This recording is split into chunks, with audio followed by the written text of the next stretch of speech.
बिस्मिल्लाहिर्रहमानिर्रहीम। अस्सलाम वालेकुम स्टूडेंट्स। आज के लेक्चर में हम देखेंगे कि किसी भी यूज़ केस को किस तरह से राइट किया जाता है। किसी भी सिस्टम की फंक्शनल रिक्वायरमेंट्स को डिटेल में अंडरस्टैंड करने के लिए ये ज़रूरी है कि हमारे पास उसकी डिटेल रिटन डिस्क्रिप्शन हो।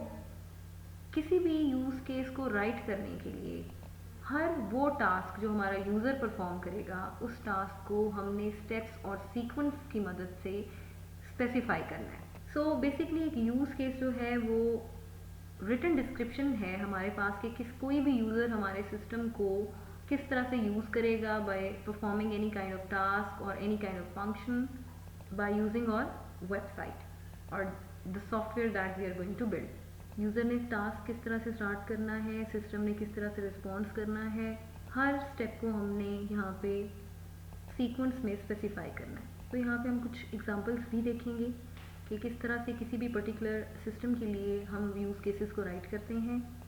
We can say that each use case is represented as a sequence of simple steps, जिसमें हम जो स्टेप्स हैं वहाँ पे बेसिकली ये जो स्टेप्स हैं ये कब स्टार्ट होते हैं, जब यूज़र का गोल स्टार्ट होता है, जब हम यूज़र का टास्क फोकस करेंगे तो स्टेप नंबर 1 क्या होगा, और जब ये यूज़ केस कब हमने एंड करना है, जब यूज़र का टास्क फुलफिल होगा, हमारा गोल फुलफिल होगा।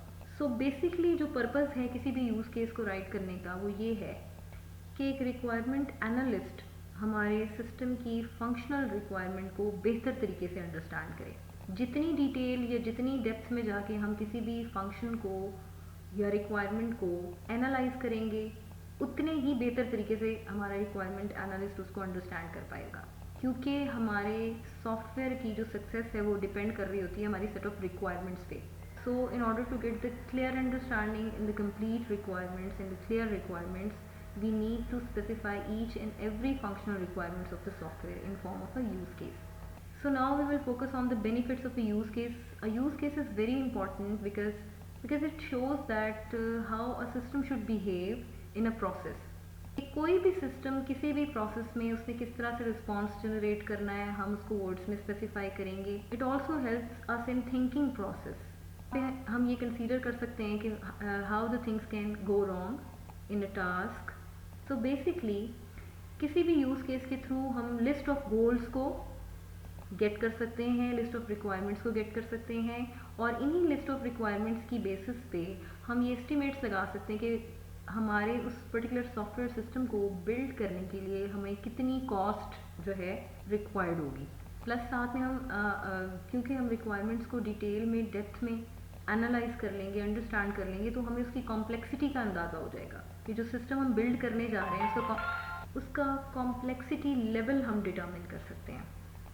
Now we will focus on a use case, that what should be included in a use case and what should not be included in a use case. The things that we will include in a use case are: number 1, we must know who will be using the website or the system जिसको हम build कर रहे हैं।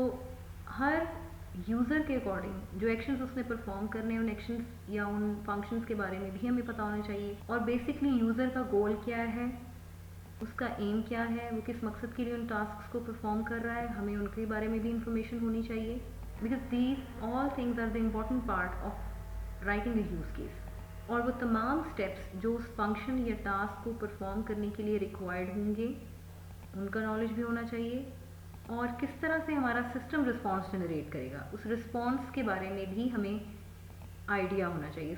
इन this way, by using all of these things we can write a specific use case. वो कौन सी information है जो हम यूज़ केस का पार्ट नहीं बना सकते? उसमें सबसे पहले तो ये कि हम सिस्टम के एक्सटर्नल बिहेवियर को शो कर रहे होते हैं किसमें, एक यूज़ केस में।